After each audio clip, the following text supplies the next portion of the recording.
박 전 대통령 오늘 법정에서는 이틀 전 모습과는 좀 다른 모습을 보였다는데 무슨 이야기입니까? 네, 이틀 전에서는 저희도 영상을 공개해드렸지만 앞만 보고 있었습니다. 그리고 아무 대답도 하지 않고 무표정으로 일관을 했었는데 오늘 재판에선 좀 다른 부분입니다. 있었습니다. 하필 카메라로 촬영할 수 없는 오늘 다른 태도를 좀 보였는데 우선 하품을 하기도 하고요. 좌우를 둘러보기도 하고 또 유영하 변호사와 함께 웃으면서 본인의 변호에 대한 논의도 했었거든요. 좀 더 여유 있어진 모습이었는데 이것이 보통 자기가 가진 18가지의 무혐의에 대해서 좀 적극적으로 반박을 하려는 의지의 표명이 아니었냐라는 분석도 나오고 있습니다. 18가지 무혐의가 아니라 18가지 혐의죠. 예, 그렇습니다. 네, 그런데 오늘 이렇게 출석하는 영상을 보면요. 모습에선 조금 표정에서 좀 더 착착함이 느껴지지 않았나라는 분석을 하는 사람도 있더라고요. 이제 그때와 같은 복장이었고요. 같은 이제 수갑을 차고 그리고 공무원부호와 수임번호가 적힌 배지를 달고 지금 걸어가는 모습인데 이틀 전에 비해서 좀 착착한 모습이 아니었나라고 이야기가 나오고요. 표정도 좀 더 어두워진 것 같다. 한번 이제 본격적으로 재판 국면에 들어가면서 이제 본인의 현실을 좀 실감하고 더 표정이 어두워진 게 아닌가 이런 이야기도 나오고요. 수갑 가리개도 여전히 하지 않았습니다. 할 수 있음에도 불구하고 정치적 박해를 나타내려는 게 아니냐라는 다양한 해석이 나오지만 오늘도 셀프 올림머리에 수갑 가리개 없이 법원에 나타난 모습이었습니다. 자, 그런데 저 호송 차량에서 나와서 법원 지하 주차장 쪽으로 걸어 들어갈 때까지는 카메라가 있다는 걸 의식하고 그쵸. 약간은 더 엄중한 표정을 연출했을 가능성도 있어 보이는데 조금 전에 강병기 기자 말한 대로 재판정 안에서는 좀 여유로운 모습이었대요. 약간 미소 띈 얼굴로 유영하 변호사랑 얘기도 했다라는데 네네. 이게 최순실 씨, 껄끄러운 최순실 씨가 없기 때문이 아니었느냐 이런 분석도 나오더라고요. 사실 가장 큰 차이점이 최순실 씨가 있고 없고의 차이점이었거든요. 그날 이틀 전 재판을 보면 최순실 씨가 입장을 할 때도 그쪽으로 눈길도 안 주는 모습이 잡혔었는데 오늘은 이 최순실 씨가 우선 없었고요. 그리고 또 본격적으로 이제 재판이 시작된 만큼 유영하 변호사와 더 적극적으로 논의를 하면서 이 재판에 적극적으로 임하겠다라는 그런 태도가 아닌가라는 해석도 나왔는데요. 오늘 재판은 사실 시작되고 나서부터 1시간 동안 내내 그 검찰 측과 재판부가 신경전을 벌였다고 합니다. 아직 심리 일정이 수립되지도 않았는데 그 검찰의 서류 증거를 조사하는 게 문제가 있다 이렇게 이의를 제기를 한 겁니다.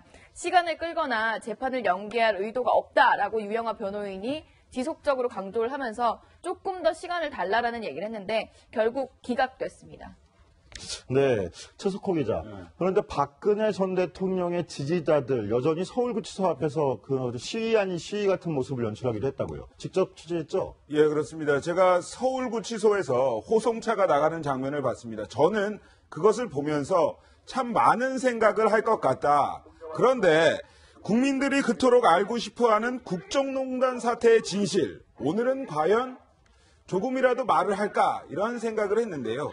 하지만 박근혜 전 대통령을 지지하는 지지자들은 약간 생각이 좀 달라 보였습니다. 왜 우리 대통령이 지금 구치소 안에 있냐? 이러한 생각들, 그리고 빨리 석방해야 한다 이러한 생각들을 하고 있었는데요. 서울구치소 앞 모습을 제가 직접 카메라에 담아왔습니다. 서울구치소 앞에는 약 70여 명 정도의 사람들이 모였습니다. 우리 대통령은 죄가 없다면서 눈물을 펑펑 흘리는 지지자들의 모습 먼저 한번 보시겠습니다.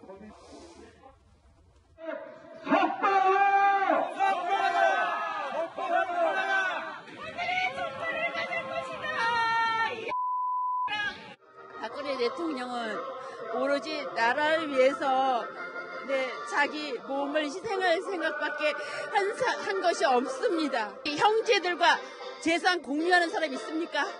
형제들과도 재산 공유 안 하는데 어떻게 최순실하고 박근혜가 공유했다고 그렇게 누명을 씌웁니까? 말도 안 됩니다. 지금 박근혜 대통령은 전부 누명 씌운 거예요. 너무 가슴 아픕니다. 우리 박근혜 대통령님은 죄가 없는 분이십니다. 돈 10원 하나도 안 먹고 청렴하게 나라를 위해서 국가와 민족을 위해서 결혼하신 분입니다. 저들은 끝까지 대통령을 지켜드리고 보살펴드릴 겁니다. 네, 여전히 박근혜 전 대통령은 억울하다 이런 입장들을 밝히고 있는 것 같은데요. 최석호 기자. 그런데 지지자들이 눈에 띄게 줄은 것 같아요. 저만 그렇게 느낀 건가요? 아닙니다. 잘 느끼신 겁니다. 제가 아주 많은 시위 현장을 취재를 했습니다. 하지만 오늘 같은 경우는 많이 보지 못했습니다. 집회에 모인 지지자들, 그보다도 경찰 병력이 훨씬 더 많았습니다. 오늘 경찰 추산 지지자들은 한 70명 정도가 모였다고 하는데요. 그런데 투입된 경찰 병력은 8개 중대 350명 정도가 됐습니다. 경찰이 한 5배 정도 많았던 건데 지난 3월 31일에 서울중앙지검에서 조사를 받으러 나왔을 때의 모습을 보면 지지자들이 한 1,500명 정도가 모여 있습니다. 3월 21일에 서울중앙지검 앞 모습을 보면 아주 빽빽한 지지자들이 모여 있는 것을 보실 수 있을 텐데요. 정치 탄압한다, 난 잘못이 없다 이러면서 수갑 가리개까지 하지 않으면서 무언의 메시지를 보이고 있는 박근혜 전 대통령. 하지만 이제 민심은 예전 같지 않아 보입니다. 이런 말을 떠올리게 합니다. 정치인에게 가장 두려운 것은 욕먹는 게 아니라 잊혀지는 것이다. 이러한 것을 박근혜 전 대통령 느끼고 있을지도 모릅니다. 심지어 박근혜 전 대통령을 지지하는 박사모 카페에는 이런 글이 올라왔습니다. 직접 보시겠습니다. 정 회장님이 구속이라고요. 정 회장님이라는 박사모 회장을 뜻하는데 정광용 회장을 말하는데 세상에 미쳐 돌아가네요. 만만한 게 우리 우파들이겠네요. 라는 글을 했습니다. 많은 박사모 지지자들이 고개를 끄덕였습니다. 그런데 좀 뭔가 이상한 점이 있다고 하는데 우리 기자님들 혹시 이상한 점 발견하셨습니까? 저는 처음에는 저게 진짜 박사모 회원이 올린 글인 줄 알았는데 전 정답을 알고 있어서 지금 말씀을 못 드리겠는데요. 알려주시죠. 그럼. 저도 정답을 알고 있는데 정답 공개하겠습니다. 거꾸로 하면 문재인 만세라는 글입니다. 많은 고개를 끄덕였던 박사모 회원들을 조롱하게 되는 거죠. 이 세로 대입이라고 하는데 일단은 문재인 대통령 지지자들이 이 글을 보고 이제 기발하다라면서 박수를 보내면서 이 글을 퍼나르고 있다고 합니다. 네, 저런 사연들까지 올라오고 있군요. 저희가 어저께 단독으로 박근혜 전 대통령의 변호인을 통해 동생 지만 씨에게 너무 걱정하지 말아라 라는 뜻을 전달했다는 사실을 전해드렸었는데요. 기억하실 겁니다. 누나의 재판을 지켜보는 지만 씨의 마음은 과연 어땠을까요? 강병규 기자가 오늘 박지만 씨의 집 앞과 회사를 찾아가 봤습니다. 박근혜 전 대통령의 첫 재판, 동생 근령 씨가 법정 앞까지 찾아오기도 했었는데요. 하지만 지만 씨의 모습은 보이지 않았습니다. 박 전 대통령은 구속 직후 지만 씨에게 너무 걱정하지 말라는 메시지를 보내기도 했던 것으로 확인됐는데요. 수갑을 찬 채 법원에 출석하는 누나의 모습을 본 지만 씨의 심경은 어땠을까요? 박근혜 전 대통령의 동생 지만 씨의 집 앞입니다. 지만 씨도 재판 소식에 촉각을 곤두세우고 있을 텐데요. 제가 아침부터 이곳에 기다리고 있지만 아직까지 지만 씨 부부의 모습은 찾지 못했습니다.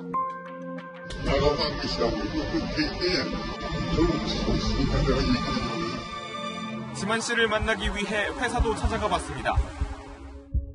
지만 씨는 새벽부터 집을 떠나 이곳 회사로 출근했습니다. 제 뒤로 보이는 이 주차장에 주차를 하는데 지만 씨의 차량은 보이지 않습니다. 현재 외출 중이라는 뜻인데요. 이렇게 쏟아지는 시선을 피해 조용하게 움직이고 있습니다. 박 전 대통령의 재판에 맞춰 지만 씨 회사 내부에도 긴장감이 흘렀습니다. 관리소장은 지만 씨가 출근은 했지만 인터뷰는 어렵다고 재차 강조합니다. 아시겠지만 성역을 인터뷰하고 그거 안 해요. 정윤회 문건 파동까지 다시 들여다봐야 한다는 문재인 정부의 공식 입장이 천명되고 박 전 대통령의 재판까지 겹치면서 지만 씨는 여러모로 부담을 느끼고 있는 것으로 보입니다. 예, 누나의 두 번째 재판을 앞두고 자신에게까지 찾아올 취재진을 피해서 새벽녘에 집을 나선 것으로 보이는데요. 자, 강병규 기자. 네. 그럼 박지만 회장 같은 경우는 지금 회사에 출근했다, 새벽부터 출근했다고 하는데 나머지 가족들은 새벽부터 어디를 간 걸까요? 네, 우선 박지만 회장 같은 경우는 회사 관계자들이 의해서 말씀을 드린 거고요. 일단은 새벽부터 모든 가족이 저 집에서 사라졌다고 합니다. 나머지 서향희 변호사와 그리고 이 아들이 있는데 그 아들도 지금 현재 모습이 보이지 않고 있거든요. 그러니까 어디로 좀 이주를 한 것 아니냐 이런 분석이 나오고 있는데 아무래도 최근에 이제 정윤회 문건 다시 조사하겠다라는 청와대 입장 그리고 박근혜 전 대통령 재판과 맞물려서 기자들이 많이 찾아오거나 혹은 이웃 주민들이 많이 이제 쳐다보거나 좀 관심을 가지게 되는 면이 크기 때문에 좀 다른 곳으로 이사가 잠시 머물러 있지 않겠냐라는 분석이 나올 수 있습니다. 제가 직접 오늘 현장에서 만난 주민은 이렇게 얘기했는데요. 직접 한번 목소리 들어보시겠습니다. 이렇게 계속 집에 계시긴 했어요. 좀 표정이 좀 안 좋았을 것 같은데 최근에 탄핵도 당했어요. 외국여행 갔다가 오셔서 5월 초가 됐죠. 5월 초. 이제는 며칠 못 갔습니다. 아 그럼 이번 달 초쯤이네요. 그렇죠. 좀 갔다가 사람이 겸손하더라고요. 그리고 마음이 무척 아프더라고요. 마음이 아파요. 어쩌다가 그러고 있으니까 나는 욕할 수 있지만 본인은 그래서 속에 총대인데 어떤 의사가 의료에 대해서 많이 심각하지만 내가 생각하면은 그건 아닌 것 같더라고. 무척 생각하고 하여튼 이분은 자기 문화를 계속 생각하더라. 여기 혹시 그 박근영 씨가 듣는 행진을 안 하셨을까요? 내가 여기 왔구나.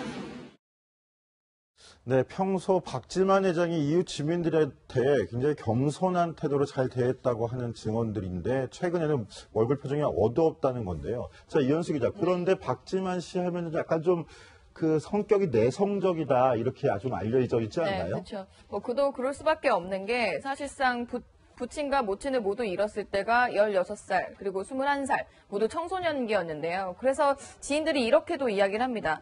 박 회장이 평소에 이렇게 얘기를 했었다. 평소 나는 엄마를 닮았지만 큰 누나는 아버지를 닮아서 정치할 사람이다. 이렇게 이야기를 하면서 본인은 박지만 회장 본인은 언론에 오르내리는 것에 예민하게 반응하는 내성적인 스타일이다. 이렇게 이야기를 했었는데요.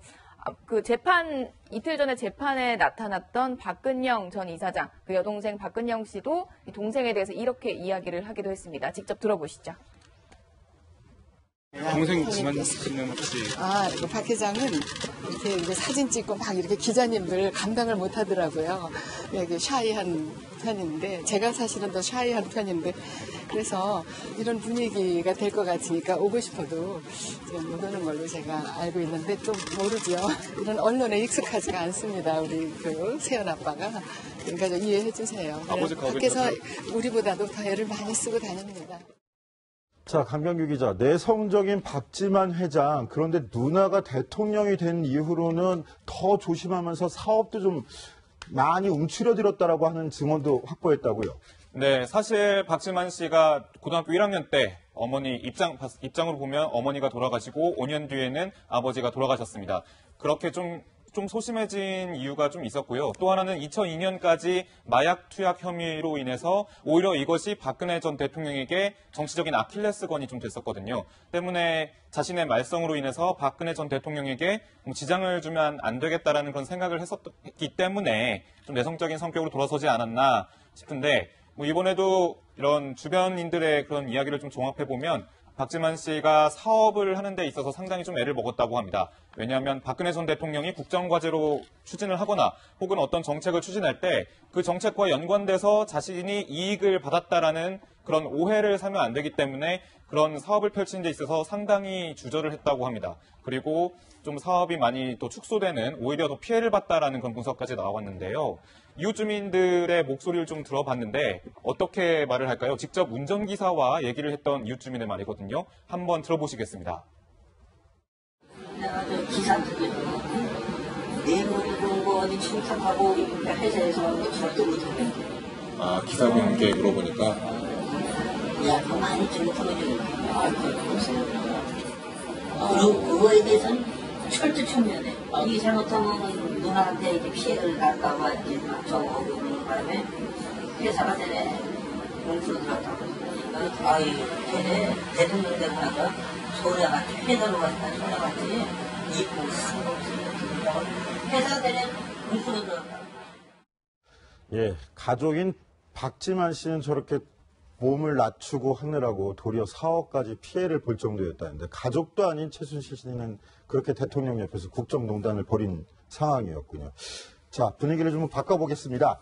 한때는 원조 친박을 자청하던 김무성 의원에 대한 얘기인데요. 김무성 의원, 이른바 노루패스로 쳐다보지도 않고서 비서관에게 캐리어를 던져준 장면 때문에 계속 화제입니다.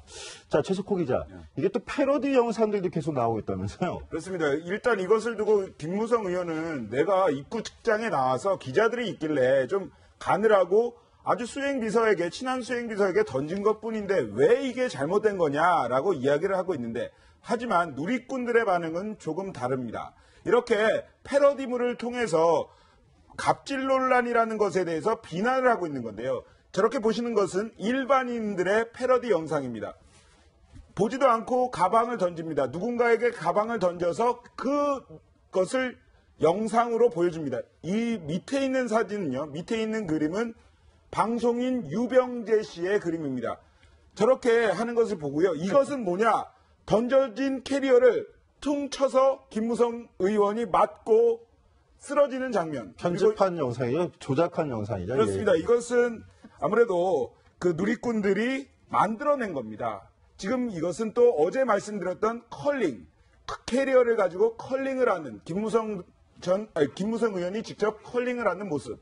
이런 것들이 어떻게 보면 굉장히 재미있게 보일 수도 있지만 김무성 의원에게는 뼈아픈 비난 화살이 되기도 합니다. 그런데 엎친 데 덮친 게일까요? 1년 전 새누리당 대표 시절 김무성 의원을 비롯한 의원 40명이 공약을 실천 못하면 세비를 반납하겠다는 약속을 했었는데, 강명규 기자, 그날이 단 7일 앞으로 다가왔는데 아직도 낸 사람은 없다고요? 예, 맞습니다. 이제 일주일 앞으로 다가왔습니다. 당시 배경을 좀 설명을 해드리면요. 김무성 의원을 포함한 새누리당 총선 후보, 지난해 총선이죠. 지난해 총선 후보 40명이 보시는 것처럼 신문 광고를 낼 정도로 계약서를 썼습니다. 저 내용은요. 5대 개혁을 이뤄내겠다라는 공약을 지키지 못하면 자신의 1년치 세비, 쉽게 말해서 1년치 월급입니다. 1억 2천여만 원씩을 다시 반납하겠다라는 그런 내용인데, 일단은 일주일 앞으로 다가왔는데 모 네티즌이 이런 말을 했습니다. 모 누리꾼이 이런 말을 했습니다. 아직까지 공약이 이행되지 않았다. 공약 이행률이 0%다. 뭐 이런 말까지 나왔는데, 만약에 그러면 일주일 내에 이 5개 공약을 지키지 못하면 1억 2천만 원씩, 그리고 당선자가 27명이니까 곱하면 32억 정도가 세비가 모아지게 되는 거죠. 그러니까 그 어마어마한 돈이 일주일 뒤에 과연 반납이 될지가 좀 지켜지는. 자, 그런데 이현수 기자, 김무성 의원을 비롯해서 상당수 의원들이 바른정당으로 탈당을 하고 나왔잖아요. 새누리당 더 이상 못 있겠다. 나쁜 당이다. 우리 바른정당을 한번 해보자라고 만들었는데, 그래도 세비를 반납해야 되는 건가요? 어떤 입장입니까? 의원들 중에 공식 입장을 뚜렷하게 내놓은 의원들은 없습니다. 그리고 그 서명을 했던 40명 의원 중에서 사실상 그때 총선 때 당선이 돼서 지금 세비를 받고 있는 사람은 27명인데요. 그 27명 중에서 제가 몇 명에게 연락을 해봤습니다. 공개적으로 이제 밝히기는 좀 꺼렸고요. 한 의원은 기억이 안 난다고 이야기를 했습니다. 당시에 총선 때문에 매우 바빴다. 누가 이름을 그냥 넣어놓은 것 같다라고 언급도 했고요. 또 다른 바른정당 의원은 좀 두고 보겠다. 현재 공식 입장은 없다. 이렇게 밝혔습니다. 사실 이 세비 문제가 일주일 정도가 남아있긴 한데요. 그리고 조건부였습니다. 당시 이제 5개 5대 개혁 입법이 안 될 경우에 내겠다는 거였는데, 이런 제반 사항을 검토하겠다라고 하는 거지만, 이게 당시에는 그 총선 때 사실 기득권을 버리고 이렇게 세비 반납까지 하면서 개혁 의지를 불태우면서 약속을 한 부분인데, 이런 부분들이 그때 얼마나 가벼웠으면 이렇게 기억을 못할 정도고, 또 오히려 입장을 못 정할 정도인가라는 생각을 하는 누리꾼들도 많았고, 주변에서도 좀 따가운 시선들이 쏟아지고 있습니다. 정치인들도 약속 꼭 지켜야 되겠습니다. 자, 다음 주제로 넘어가 볼까요? 이 주제에도 저희 정치데스크가 취재한 단독 내용들이 담겨져 있는데요. 한번 지켜봐 주십시오.